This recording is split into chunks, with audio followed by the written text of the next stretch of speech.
Assalamualaikum warahmatullahi wabarakatuh. Pada video kali ini kita akan membahas mengenai sistem rem.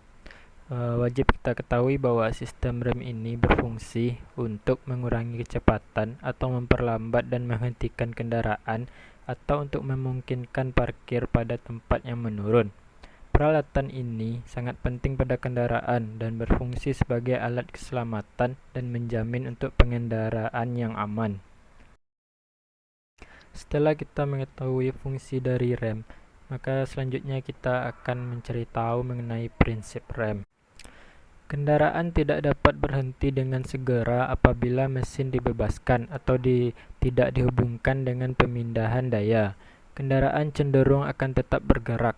Kelemahan ini harus dikurangi dengan maksud untuk menurunkan kecepatan gerak kendaraan hingga berhenti. Mesin mengubah energi panas menjadi energi kinetik atau energi gerak untuk menggerakkan kendaraan. Namun sebaliknya, pada rem mengubah energi kinetik kembali menjadi energi panas untuk menghentikan kendaraan. Umumnya, rem bekerja disebabkan oleh adanya sistem gabungan penekanan melawan sistem gerak putar. Efek pengereman atau braking effect diperoleh dari adanya gesekan yang ditimbulkan antara dua objek. Selanjutnya berpindah ke tipe-tipe rem. Rem yang dipergunakan pada kendaraan bermotor dapat digolongkan menjadi beberapa tipe tergantung pada penggunaannya. Rem yang pertama ialah rem kaki atau foot brake. Rem ini digunakan untuk mengontrol kecepatan dan menghentikan kendaraan. Posisi pedalnya berada di lantai dashboard pengemudi. Lalu selanjutnya ada rem parkir atau parking brake. Parking brake. Rem ini fungsi utamanya ialah untuk memarkirkan kendaraan atau menghentikan laju kendaraan sehingga pada saat parkir kendaraan tidak dapat bergerak sendiri. Lalu tipe rem yang terakhir ialah rem tambahan atau auxiliary brake. Rem ini digunakan pada kombinasi rem biasa atau rem kaki yang digunakan pada truk diesel dan kendaraan berat. Kembali ke tipe rem yang pertama ialah rem kaki. Rem kaki atau foot brake dikelompokkan menjadi dua tipe, yaitu rem hidrolis atau hydraulic brake dan rem pneumatik atau pneumatic brake. Rem hidrolis lebih responsif dan lebih cepat dibanding dengan tipe lainnya, dan juga konstruksinya lebih sederhana. Rem hidrolis juga mempunyai konstruksi yang khusus dan handal atau superior design flexibility. Dengan adanya keuntungan tersebut, rem hidrolis banyak digunakan pada kendaraan penumpang dan truk ringan. Sistem rem hidrolik ini juga terbagi pada beberapa mekanisme kerja. Mekanisme kerja yang pertama ialah dengan menggunakan master silinder. Master silinder sendiri berfungsi untuk mengubah gerak pedal rem ke dalam tekanan hidrolis. Master silinder sendiri terdiri dari reservoir tank yang berisi minyak rem, demikian juga piston dan silinder yang membangkitkan tekanan hidrolik. Master silinder ini juga terbagi atas dua tipe, yaitu tipe tunggal dan tipe ganda atau tandem. Lalu mekanisme kerja yang kedua ialah menggunakan brake booster atau booster rem.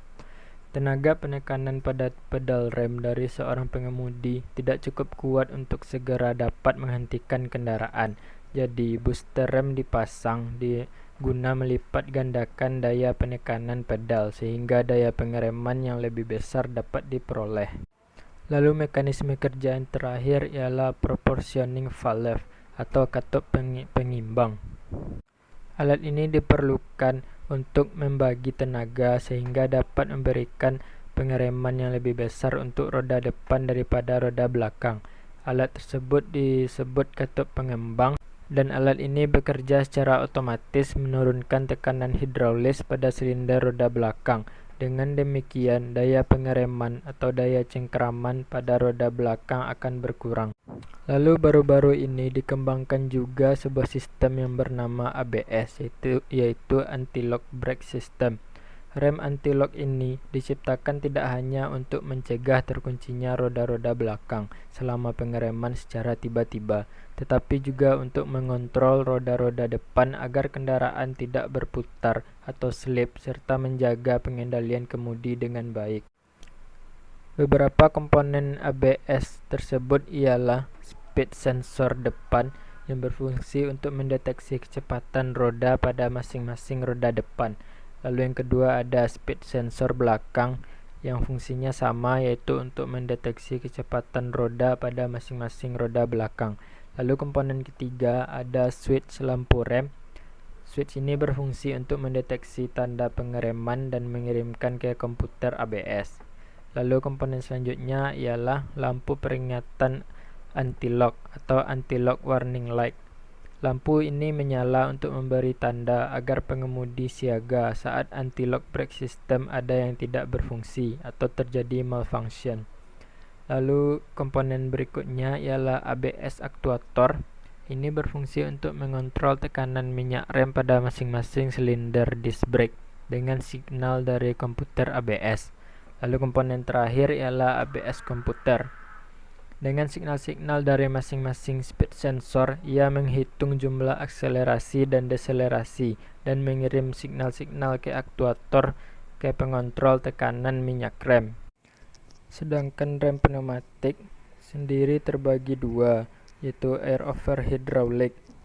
Sistem ini menggunakan media pengereman menggunakan udara terlebih dahulu untuk menggerakkan valve atau komponen dan selanjutnya mendorong oli sehingga menghasilkan tekanan tertentu dan pengereman pun aktif.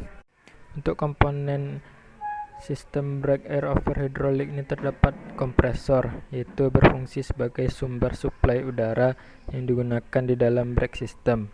Lalu ada air governor. Air governor terletak antara wet tank dan kompresor, serta berfungsi untuk menjaga agar tekanan udara di dalam sirkuit tetap konstan sesuai batas yang ditetapkan. Lalu komponen berikutnya ialah air tank. Air tank berfungsi untuk menampung udara yang dibutuhkan pada air sirkuit. Air tank diklasifikasikan menjadi dua tipe, yaitu wet tank dan dry tank. Setelah itu terdapat komponen yang bernama brake valve yang berfungsi untuk mengalirkan udara ke brake chamber dan mengoperasikan brake. Lalu ada komponen yang bernama two-way valve yang berfungsi untuk mencegah aliran udara bertekanan ke salah satu brake valve pada saat valve yang lain ditekan. Lalu terdapat brake chamber yang berfungsi untuk merubah air pressure menjadi tekanan mekanik atau gerakan mekanik untuk menekan oil yang ada di dalam slack adjuster guna mengoperasikan brake. Selanjutnya terdapat slack adjuster. Slack adjuster berfungsi untuk mengatur celah pengereman. Dan komponen yang terakhir ialah spring cylinder. Udara bertekanan dari parking brake solenoid valve mendorong spring dan menekannya untuk meriliskan parking brake. Biasanya parking brake dioperasikan oleh spring sehingga unit akan berhenti secara mekanik. Lalu tipe pneumatic brake yang kedua ialah air brake type. Pada tipe ini, untuk sistem pengeremannya full menggunakan media udara untuk menghasilkan gaya pengereman unit. Tidak seperti halnya tipe air over hydraulic, untuk pengeremannya masih dibantu oleh media oli dan udara. Komponen utama dari air brake type yaitu satu kompresor, lalu ada air dryer dan air tank. Setelah itu terdapat service brake valve dan quick release valve. Lalu terdapat relay valve dan brake chamber.